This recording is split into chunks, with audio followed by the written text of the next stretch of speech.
반갑습니다. 자유민주주의 빵식입니다. 자, 오늘 2월 25일 목요일이고요.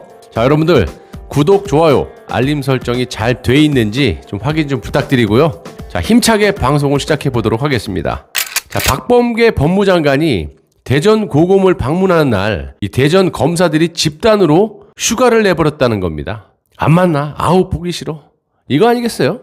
얼마나 박범계가 보기 싫었으면 이 장관이 오는데 집단으로 휴가를 냅니까? 이건 대놓고는 아니지만 집단으로 항명을 한 거라고 보입니다. 대전지검이나 대전고검은 여러분도 제가 수차례 말씀드려서 아시겠지만 이 추미애 칼춤에 이 좌천된 검사들이 대부분 있는 곳이 대전고검, 대전지검입니다. 이곳에 지금 핵심 검사들의 대부분이 윤석열 총장과의 친분이 있는 그런 검사들이고요. 현재 월성 1호기 수사를 하고 있는 형사 5부가 있는 곳입니다. 자, 그런 의미에서 봤을 때 이번 일은 이 법무부 장관을 대놓고 무시하는 그런 일이 생긴 거라고 보고요. 24일 어제죠.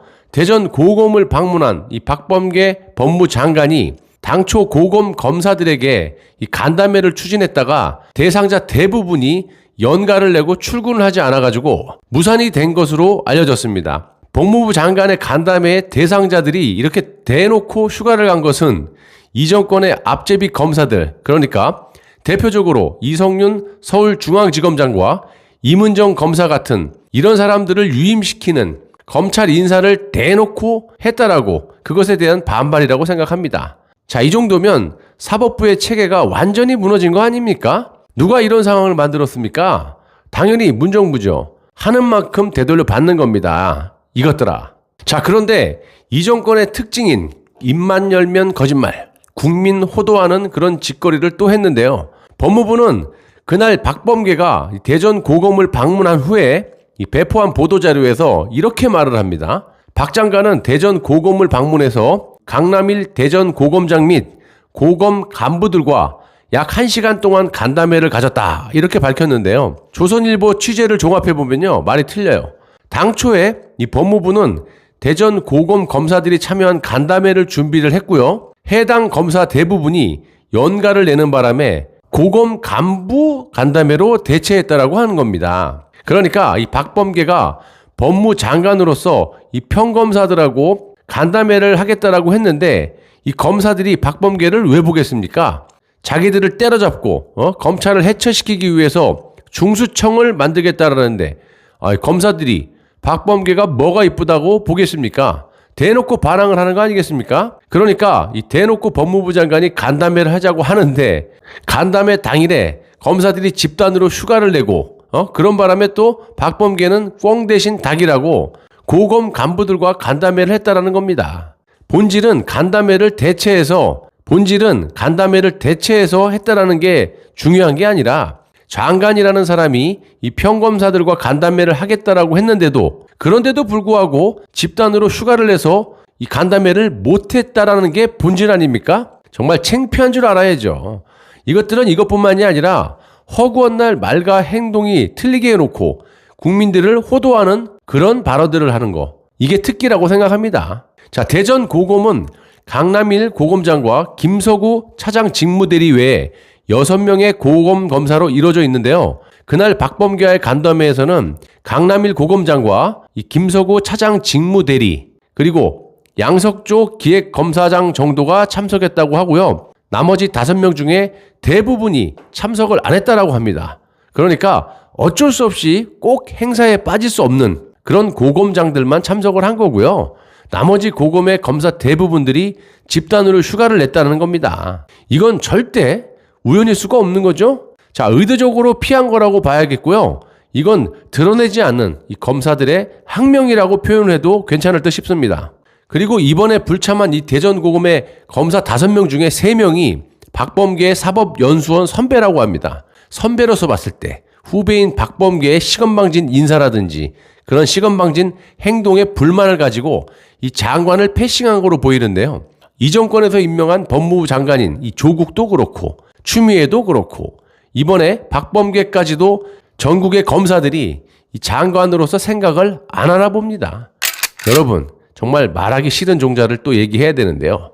이 박근혜 정부 국정농단 때 지속적으로 재산 은닉 의혹을 제기한 이 안민석을 2019년 9월 허위사실 유포에 의한 명예훼손죄 혐의로 고소를 했던 이 최순실 씨. 이 최순실 씨는 고소장에서 박정희 전 대통령 사망 이후에 재산이 최태민 일가로 흘러들어가서 최순실 재산 형성에 기여했다라는 그런 취지의 안민석의 발언이 모두 거짓이라고 했다고 합니다.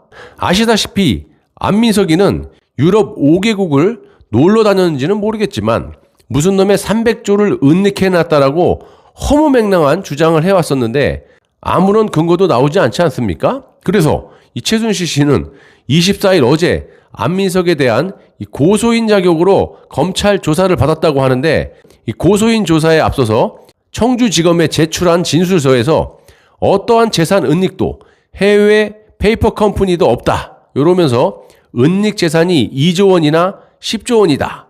독일 검찰에 따르면 독일 사람 이름으로 수백 개의 페이퍼 컴퍼니가 생겨났다, 없어졌다라는 안민석의 발언에 책임을 지어달라고 말을 했다라는 겁니다. 최순실 씨의 진술 내용이 알려지니까 이 안민석이가 또 부랴부랴 기어 나와가지고 뭐라고 했느냐. 최 씨의 은닉 재산 규모가 300조 원이라고 주장했다라는 내용은 왜곡, 날조다. 이렇게 반박을 하면서 최 씨의 은닉 재산 300조설은 극우 진영에서 반복적으로 주장하는 가짜 뉴스라고 또 이것도 또 가짜 뉴스라고 얘기하고 자빠졌네.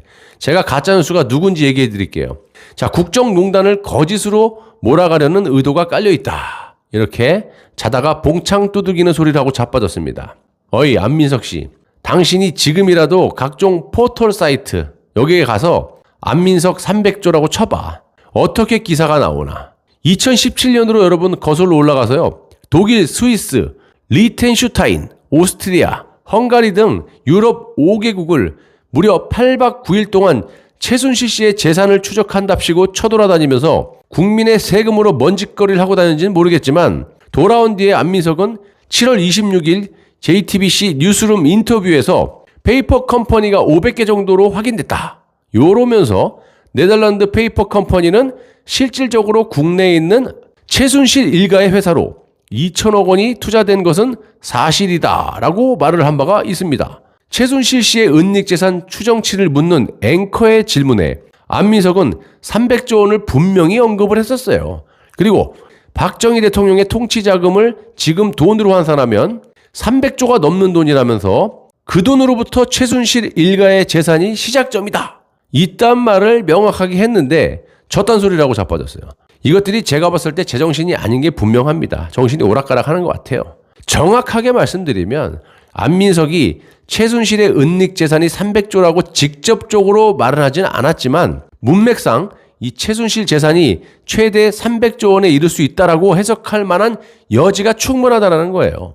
조금 더 자세히 그 당시에 JTBC 인터뷰를 토시 하나 안 빠뜨리고 말씀을 드리자면 앵커가 이거 너무 단순한 질문인지는 모르겠는데요. 그렇다면 안민석 의원이 지금까지 파악한 최순실 씨의 은닉 재산은 대략 어느 정도나 된다고 추정하십니까?